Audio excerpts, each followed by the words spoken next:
Hi, this is Jeannie at Trendy Tree, and Carrie and I did a Halloween tree today, but something happened to the audio on our video, so I'm just going to show you some images and I'll just describe what we did.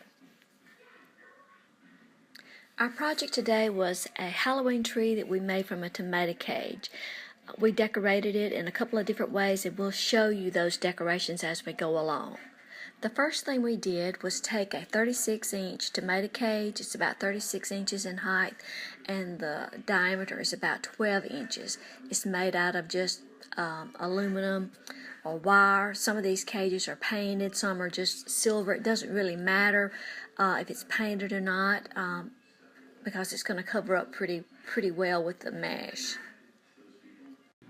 We used a needle burst garland to attach the mesh to the tomato cage, and in this instance we used two garlands. We used one that was black and had a purple and copper needle burst, and then we used just a solid copper. We decided to use two garlands on this cage because the last time we did a cage we wound up having to fill in a lot of gaps, and we thought this might be easier.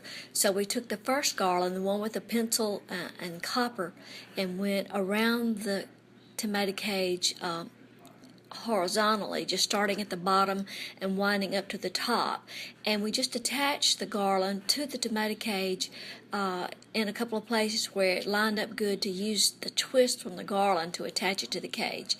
And if you have a place that it really needs to be attached and there's no twist there, you can always use a zip tie. To attach the second garland, we ran it vertically, just kind of up and down, and there's still, even with the two garlands attached, before we finished, there were still a couple of places that we had to fill in a gap. So you can do this by making a ruffle on a pick to fill those holes in. The needle burst garland or the garlands with balls just gives it a little extra bling because you have that little bit extra tinsel to show after you've attached your mesh. We started out with two rolls of 10-inch mesh. The mesh is 10 inches wide and 10 yards in length, and we took one roll of a black wide foil mesh and then one roll of just regular black foil mesh. In hindsight, I would say go ahead and use wide foil for both rolls. Actually, we had to cut into a third roll. We didn't use all of the third roll, but you'll need to buy 3 rolls to do this unless you've got some extra at home. The wide foil mesh just gives better coverage. Of course, you could make this out of any color. You could combine colors. It'd really be a good way to use up your excess mesh that you have, since we're doing the ruffle technique. Carrie speeded up the cutting technique on the mesh by cutting 2 layers of ruffles at a time. You can get 36 pieces off of a 10-yard roll of mesh. So we cut 2 at a time, and we did the ruffle technique. And to do that, you take the 10-inch piece of mesh and you scrunch up through the center of it, and with your selvage edge to the outside. So you scrunch up through the middle and pinch it with your fingers and hold it, and you put 2 of these ruffles together, and we put 2 ruffles on at a time. Now you can do this any number of ways depending on what you're using. 1 layer of ruffles might be okay, or you might even want 3, so it just all depends. To attach the ruffle, you just take the cluster of 2 ruffles and open up one of the twists. It doesn't matter where you start. Just open up a twist, lay the 2 ruffles down, and give the twist a couple of turns. I only did it a couple of times because we're going to probably come back and add some additional product to the twist. Since we were using 2 different styles of mesh, I did the ruffle on the bottom out of the metallic mesh, and then I did the wide foil on top so it would have more coverage. But like I say, if I had it to do over, I would just go with the wide foil all the way around because it just gives better coverage. Just continue working around the cage, just moving on to the next twist. And what I did to kind of keep things somewhat orderly, I went ahead and I placed the ruffles in the twist of that first garland that I put on, the one that I put on horizontally, the one with the purple and copper needle burst. And once I had filled in all the twist on that garland, then I started back and filling in the copper garland. I may not have put a clump of ruffles in each twist, it just depended on how it fell on the cage. I mainly tried to put the clumps of ruffles where the cage needed to be filled in. So there'll be some twists that you'll skip and you won't use, and then in the end I still wound up with a couple of places that I had to make a ruffle on a pig and attach that to the frame. And to do that, you just take your two ruffles and put them together and lay a chenille stem or a little piece of floral wire over the top, reach underneath the bottom and give it a couple of twists, and then take that piece of wire and put it over your wire on the tomato cage and twist it from the inside. And just stand off and look at the tomato cage and see if you have any gaps, and this is a good time to fill in with any extra ruffles that you have. Next, we took a light strand. These are LED battery lights. This one has 96 lights on it. It has a black cord. These are something new that we've had on the website this year, and they're just really very durable. They're indoor-outdoor lights. They have a heavy-duty battery, a heavy-duty plastic case with a seal to keep moisture out, and they run on 3 AA batteries.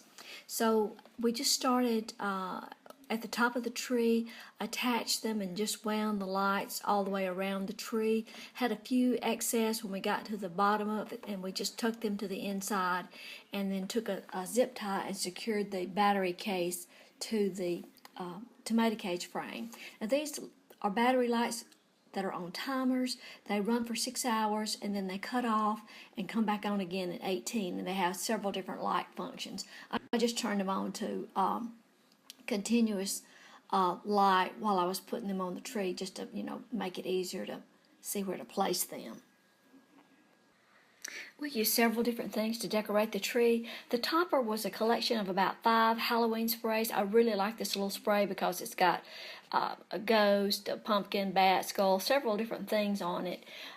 We used some glittered mice. They come in like 3 colors, and just some 3-inch balls and some lime and copper. And then we have some plastic Halloween balls that have different kinds of glittered prints on them, like witches and bats and spider webs and so forth. And then these large black styrofoam glittered skulls. On one of the images too, you'll see where we used 2 of the witch leg pigs. These are just been very popular this year. They're little witch's legs, and they have a little bit of they're on sticks, but they still have a little bit of a bend in the knee to make them look a little crooked. So we stuck a couple of those down in the top. And on the glittered skull, this is the one that has the lime-colored eyes, and then we also have it in black with the purple eyes. And on the styrofoam balls, we have those in 3 inches, 4 inches, and all different colors. They're very lightweight. They work really well to use on something like this, and we hung those onto the tomato cage with an ornament hook. You could always, if you're using balls like this for a wreath or anything, you can always hot glue them in too. The tree doesn't show up that well. We had the lights off so we could see, of course the lights didn't show up very well in the daytime either, but anyway, that's why the image is kind of dark right there. Next, we took the decorations off the tree, and we're going to decorate it in a different style to show you just a few different things that you could use. One of the first things we did was make a topper out of some Raz lollipops. These come in 2 different sizes. So we used some of each size, and we just clustered that with just some scrap orange mesh that we had on our craft table. And then we did some ribbon strips out of some black and white burlap polka dot ribbon and some black and white striped burlap ribbon. And then we also used these Raz Halloween poison bottles for ornaments. The ribbon that you see is a chalkboard ribbon. It's 4 inches in width, and you can just write on it with any kind of chalk. So we just wrote, some Halloween words, and just cut that ribbon strips in different lengths depending on what kind of word we put on there, and attached it in one place and just let the ribbon streamers hang down. Some of the longer ones we attached in 2 places. I love the way the chalkboard ribbon works. You could use it for Christmas, and I think it would be great to let your kids write words. Thank you for watching our video. Again, I apologize for the audio version of this. I'm sorry, I know this is probably very boring to listen to, but we appreciate you dropping by. We hope you'll follow us on Facebook, Twitter, Pinterest, and be sure and come by and visit us at Trendy Tree, www.trendytree.com, and be sure to subscribe to our videos. Thanks again. Bye now.